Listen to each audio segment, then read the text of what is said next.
1,00,000 మంది శివభక్తులతో కలిసి మహారుద్రాక్ష పూజలో పాల్గొనండి. వెంటనే కాల్ చేసి మీ పేరును నమోదు చేసుకోండి. నమస్తే, welcome back to Suman TV. Present మనతో పాటు ఉన్నారు ఫ్యామిలీ కౌన్సిలర్ రజనీ రమ్మ గారు. నమస్తే మేడం. నమస్తే నవీన. రీసెంట్ గా సింగర్ సునీత గారు ఒక కామెంట్ చేశారు, చూసే ఉంటారు, ట్రోల్ అవుతుంది అది. ఇప్పుడు నీ బట్టలు నీ ఇష్టం, నేను ఇష్టం వచ్చినట్టు నా బట్టలు వేసుకుంటాను అని నువ్వు అంటున్నావు. మరి చూసేవాడు కళ్ళు వాడిష్టం కదా. నువ్వు ఇష్టం వచ్చిన బట్టలు వేసుకుంటే వాడు చూడొద్దంటే ఎట్లా కుదురుతుంది? వాడు అలా చూడొద్దు, వాడు నేను ఎలాంటి బట్టలు వేసుకున్నా, ఒకవేళ నేను నగ్నంగా ఉన్నా కూడా నువ్వు నన్ను అలా ఆ చూపుతో చూడకూడదు, ఆలోచనతో చూడకూడదు అని నువ్వెవరు ఇచ్చారు రైట్స్ నీకు? నీ ఇష్టం వచ్చిన నువ్వు ఉన్నప్పుడు వాడి కళ్ళు వాడిష్టం అని చెప్పి కామెంట్ చేశారు. అది బాగా ట్రోల్ అవుతుంది. అంటే దీనికి మీరేం చెప్తారు? అంతే కదా, ఎవరైనా అంటారు మరి నా ఇష్టం నేను చూసుకుంటా, నా ఇష్టం వచ్చాడు నేను బట్టలు వేసుకుంటానని నువ్వు అన్నప్పుడు ఎదుట నోరు మూసుకుంటాడు. నా ఇష్టం అన్నప్పుడు ఎవరేం చేయలేదు. అలాగే యువతలోడు అంటాడు నాకు కళ్ళు ఉన్నాయి నేను చూస్తాను, కళ్ళు ఇలా మూసుకుని పోతే పడతాడు. కళ్ళు ఉన్నప్పుడు కళ్ళు తెరుచుకుని నడిచేవాడు ఎవడైనా ఎదురుగుండా ఉన్నది చూస్తాడు. నువ్వేమన్నా దాక్కుని వెళ్తున్నావా? రగ తీసుకుని ఆ నిక్కర్లు ఇంకా చిన్న వేసుకుని ఇలా వెళ్తుంటే ఎదురుగుండా వస్తుంటే చూడరా, ఎవరైనా చూస్తారు. ఆడేంటి మగేంటి, పిల్లలు తెల్లబోయి చూస్తున్నారు అలాంటి వాళ్ళు. పిల్లలు తెల్లబోయి చూస్తున్నారు అలాంటి వాళ్ళు. ఎందుకంటే స్కూల్ యూనిఫామ్లో చక్కగా వెళ్తారు కదా. ఇలాంటి వాళ్ళని చూసి ఇలా ఉంటారా అని వాళ్ళకి అర్థం కాని పరిస్థితి. పిల్లల్ని చెడగొట్టడమే కదా ఇదంతా. అంటే పిల్లల్లో కూడా ఇలాంటి ఒపీనియన్స్ పిల్లలకి కూడా వాళ్ళకి అర్థమవుతుంది కదా. అవును, ఇప్పుడు సునీత గారు అన్నట్టే అంటారు, ఎవరైనా అంటారు.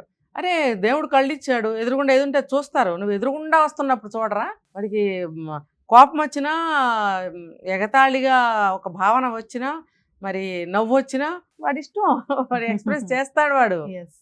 మరి నువ్వెందుకు కళ్ళు మూసుకోకుండా వెళ్ళావు? నువ్వెందుకు చూస్తున్నావు వాళ్ళ వైపు? నువ్వు చూడబట్టే కదా వాళ్ళు ఏం చేశారో నీకు తెలుస్తుంది. నువ్వు కూడా మరి ఎందుకు చూసావు? కళ్ళు ఉన్నాయి కాబట్టే కదా చూసావు. నువ్వు కళ్ళు మూసుకుని వెళ్ళు, గోచీలు పెట్టుకుని. చూపించడానికి ఇలా వేస్తున్నాం ఏమంటే వాళ్ళు ఒప్పుకోరు. మళ్ళీ నువ్వు వేసుకున్న ఈ డ్రెస్ ఇంత వల్గర్ గా వేసుకున్నావు, ఎందుకు వేసుకున్నావు? నీ కంఫర్టా? నిజంగా నీ కంఫర్ట్ కోసమే 100% కంఫర్ట్ గుడ్. నా ఫ్యాషన్ నా ఇష్టం అంటారు కదా మేడం. అదే కాదు, నువ్వు వేరే వాళ్ళకి చూపించడానికి ఇది వేసావు అనేది ఒప్పుకోరు. మళ్ళీ ఒప్పుకోరు. కంఫర్ట్ కాదు, ఏమీ కాదు. మోడల్స్ వస్తున్నాయి, వేసుకోవాలి, తైతక్కలాడాలి, తిరగాలి. నలుగురు వేసుకుని తిరిగితే ఒక వచ్చేవాళ్ళు పోయేవాళ్ళు చూస్తే ఆనందం. అంతేగాని నువ్వు మా వైపు ఎందుకు చూస్తున్నావు అని ఎవరైనా తిరగబడి అడిగారు అనుకో, ఆ ఊరికి ముఖస్థుతి కోసం అడగటమే ఆ మాట, అంతే. ఊరికి అనాలి కాబట్టి లోపల ఇష్టమే వాళ్ళు ఎలా చూస్తుంటే. అందరు చూడాలనే కదా నువ్వు వేసుకుని పబ్లిక్లోకి వస్తున్నావు. రాత్రి 11 అయినా 12 అయినా ఇంతంత నిక్కర్లు వేసుకుని రోడ్ల మీద నల్ల చొక్కాలు వేసుకుని పైన జుట్టు విరబోసుకుని వెళ్తుంటే చీకట్లో కార్లు యాక్సిడెంట్లు ఏమైనా కనపడతాయా? చీకట్లో నువ్వు బ్లాక్ డ్రెస్ వేసుకుని జుట్టు విరబోసుకుని వెళ్తే ఎవరికైనా కనిపిస్తుందా? యాక్సిడెంట్లు అవ్వవా? మరి అలాంటి గుడ్డలు వేసుకుని రాత్రి 11ంటికి వాకింగ్లు చేస్తారు, లేకపోతే పట్టపగలే ఇష్టం వచ్చినట్టు సినిమాలకనే అట్టని తిరుగుతుంటారు. ఒక ఆఫీస్కి ఏమైనా డీసెంట్గా వెళ్తారేమో మరి నాకు తెలియదు. విడిగా ఇలా ఉంటున్నారు. ఇప్పుడు ప్రకృతిలో దేన్నైనా అందాన్ని చూడటానికి, ఆస్వాదించడానికి భగవంతుడు కళ్ళు ఇచ్చాడు, ఇంకా అనేక వాటికి ఇచ్చాడు, ఇది కూడా ఇంక్లూడింగ్. కాబట్టి కళ్ళు మూసుకోమంటే ఎలా మూసుకుంటారు? వాళ్ళు కళ్ళు మూసుకున్నారో తెరిచారో నీకెలా తెలుసు? నువ్వు వాళ్ళ వైపు చూడబట్టే కదా. నా వైపు చూస్తున్నారా లేదా అని ఇట్లా చూడవా? నువ్వు చూసావు కాబట్టి వాళ్ళు చూసారని తెలిసింది. నువ్వు కళ్ళు మూసుకో, లేకపోతే కంటికి గుడ్డ ఏమైనా కట్టుకో, లేదా అటు తిరిగిపో. అప్పుడు వాళ్ళు ఏం చేశారో నీకు తెలియదు కాబట్టి వాళ్ళు చూశారు అని నువ్వు గుచ్చుకోవాల్సిన అవసరం ఉండదు ఇక్కడ కదా. నీకు తెలియదు కదా చూసారో లేదో. అలా ఉండాలి. అంతేగాని పనిగట్టుకుని నువ్వు వాళ్ళ వైపు చూసి నా వైపు చూశారు, చూసే చూపుల్లో ఉంది అంటే, చూసే చూపులు ఎప్పుడూ వాడి భావాన్ని ఎక్స్ప్రెస్ చేస్తూనే ఉంటాయి. కళ్ళే కదా భావాన్ని, గుండెల్లో ఏముందో కళ్ళల్లో కనిపిస్తుంది.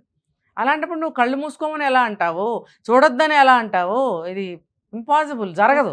సొసైటీలో మేడం చాలా మంది, నేను కూడా కొంతమంది చూస్తూ ఉంటాను, సిగ్గు అనిపిస్తూ ఉంటుంది. అంటే అమ్మాయిలు మళ్ళీ యంగ్స్టర్స్ పిల్లలు ఎలాంటి డ్రెస్సెస్ అంటే ఇట్లా అంటే ఎక్స్పోజింగ్ అనమాట. అంటే ఏం చూపిస్తున్నారు, ఏం చూపించకూడదు, ఏం దాచుకోవాలి అంటే తెలియకట, లేదా ఫ్యాషనా, ఇంట్లో చెప్పరా? అంటే లేదు నా కంఫర్ట్ అని అనుకోవాలి. అది నా కంఫర్ట్ అన్న మాట అసలు మీరు కూడా వాడకండి నవీన. అసలు అది ఆ పదానికి విలువే పోతుంది. నా ఇష్టం అంతే, నా ఇష్టం. కంఫర్ట్ కాదు, నాకు ఇష్టం. నేను గాలికి ఆరబెట్టుకుంటూ తిరగాలి, లేకపోతే ఎండకి ఎండబెట్టుకుంటూ వెళ్ళాలి, వర్షంలో తడుచుకుంటూ వెళ్తారు ఆ గుడ్డలు వేసుకుని. ఏమని చెప్పాలి? తల్లిదండ్రులు అనాల్సిన పని కూడా లేదు ఇక్కడ.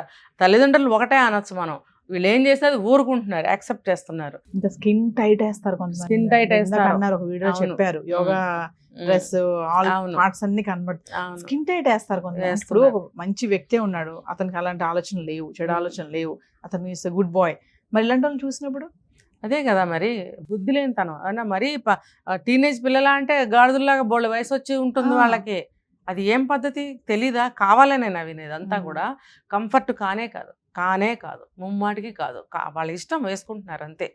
కానీ వాళ్ళు చూడొద్దు అని మాత్రం అనకండి, మీరు అనకండి. ఆనకేమన్నా జరిగితే కూడా బోరుమని ఏడవకండి. ఎందుకంటే ఇలాంటి వాటిలో గతంలో చాలా మంది ఉమెన్ ఉంటారు కదా, అనలిస్టులు ఉంటారు కదా, అలాంటి వాళ్ళు వచ్చారు బయటకు వచ్చి ఆడపిల్లలు వాళ్ళ బట్టలు వాళ్ళ ఇష్టం, వాళ్ళ బట్టలు వేసుకోవడం వల్ల నేను కూడా అంటాను, నేను కూడా అంటాను. కొంతమంది ఫైట్ చేశారు, ఆడపిల్లల బట్టల వల్లే మగవాళ్ళు ఇలా తయారవుతున్నారా, అందుకే రేపులు జరుగుతున్నాయా, ఇలాంటి ఘటనలు జరుగుతున్నాయా, ఎందుకు ఆడపిల్లలు అలా కంప్లీట్ గా కాకపోవచ్చు వాళ్ళు అన్నట్టే నేను అంటాను. వాళ్ళ చూపుల్లో తేడా ఉంది కానీ వేసుకోవటంలో తప్పే ఉంది. వాళ్ళు స్వేచ్ఛగా ఉండటం తప్ప, లేకపోతే పాతకాలంలాగా 7 గజాల చీరలు కట్టుకొని తిరగాల, ఇవన్నీ ఎవరు అనటం లేదు. ఎవరిని వాళ్ళు ప్రొటెక్ట్ చేసుకోవాలా వద్దా? ఏదన్నా జరిగితే పోలీసుల మీద పడిపోవడం, ఇంకొకళ్ళ మీద పడిపోవడం అది అవసరమా? ఇప్పుడు చూసే చూపుల్లో తప్పు ఉంది, నేను ఒప్పుకుంటున్నా. చూసే చూపుల్లో తప్పు అని కూడా అనలేము నవీన. ఇక్కడ చూడంగానే ఒక భావన వస్తుంది, గబుక్కని ఒక నవ్వు రావచ్చు, లేకపోతే అవ్వా అనొచ్చు, లేకపోతే దానికేం వచ్చిందిరా అని ఒక ఫీలింగ్ బయటకు వస్తుంది, ఒక ఫీలింగ్ వస్తుంది, బయటకి ఎక్స్ప్రెస్ చేయకపోయినా కూడా. అభిప్రాయాన్ని మార్చడానికి నువ్వెవరివి? అది ఎవరి మనసుకి సంబంధించింది, అది ఫేస్ లో ఎక్స్ప్రెషన్ వస్తుంది.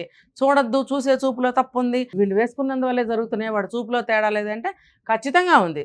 ఇప్పుడు నేను చెప్పాను రకరకాల ఫీలింగ్స్ ఉంటాయి వాళ్ళకి. ఒకడికి ఆ అమ్మాయిని అత్యాచారం చేయాలనిపించవచ్చు లాక్కెళ్ళి, ఒక్కొక్కరికి సన్నగా నవ్వు రావచ్చు, ఒక్కొక్కరికి చిలిపి ఆలోచనలు రావచ్చు, లేబర్ ఉంటారు, రోగ్స్ ఉంటారు, కొంతమంది అల్లర్చిల్లరగా ఉంటారు. అవును, మొన్నే కదా మనం మాట్లాడుకున్నాం, ఒక అమ్మాయి వెళ్తుంటే స్ట్రైట్ గా వెళ్ళి టచ్ చేశాడు, అమ్మాయిని టచ్ చేయని చోట చేశాడు. ఎందుకు? లేబరే, ఆ వ్యక్తి లేబరే. అలాంటి వాళ్ళకి చిల్లర బుద్ధులు కూడా పుడతాయి. పుట్టినప్పుడు ఇలా డ్రెస్సులు వేసుకుంటున్నారు కదా, ఎవరిని అంటారు? మీరు అలాంటి ఏరియాలకు వెళ్ళకండి, చీకట్లో వెళ్ళకండి, మిట్ట మధ్యాహ్నం ఎవరూ లేని ప్లేస్లో తిరక్కండి. పాప ఎవరో పాపం తీసుకుని స్కూల్ నుంచి వెళ్తుంటే ఆవిడని ఫ్రాక్ ఎత్తాడు, డ్రెస్ ఎత్తాడు. మరి ఎవరు లేని నిర్మానుషం ప్రదేశం ఎలా కుదురుతుంది? కుదరదు. ఆవిడ నిండుగానే బట్టలు వేసుకుని వెళ్తుంది, కానీ వీడు ఇలా చేశాడు. కాబట్టి అది చెప్పలేం, ఇది చెప్పలేం, కానీ మన జాగ్రత్తలో మనం ఉండాలి. మనకి ఏది అలవాటో అదే మనం తినాలి, అదే చేయాలి, అలాగే ఉండాలి. లేకపోతే ఎనలిస్ట్లో లేకపోతే మాలాంటి వాళ్ళం కొట్టుకు వస్తూ ఉండాలి. ఇక్కడ వాళ్ళు మానే ఉంటారు, అక్కడ వాళ్ళు మానరు. అంటే మానకపోతే ఎవరికి నష్టం? వదిలేసామనుకోండి, ఈ మాత్రం విమర్శ కూడా చేయకుండా వదిలేస్తే సమాజం పుచ్చి కుళ్ళి పురుగులు బట్టి దద్దనాశనం అయిపోతుంది. ఎవరికి కావాలి? ప్రభుత్వాలు ఇలాంటివి పట్టించుకుంటాయా? లేదా ఉద్యోగం చేసే డిపార్ట్మెంట్స్ పట్టించుకుంటాయా? లేదా ఇంట్లో తల్లిదండ్రులు పట్టించుకుంటే తల్లిదండ్రులు కూడా కొట్టి వెళ్ళే ప్రబుద్ధులు ఉన్నప్పుడు ఎవరు పట్టించుకోవాలండి? కాబట్టి సమాజంలో చూసే కళ్ళే పట్టించుకుంటాయి, చూసే మనుషులే పట్టించుకుంటారు. విమర్శ చేసే నోళ్లే తిడతారు, తిట్టాలి, తిడితే పడండి.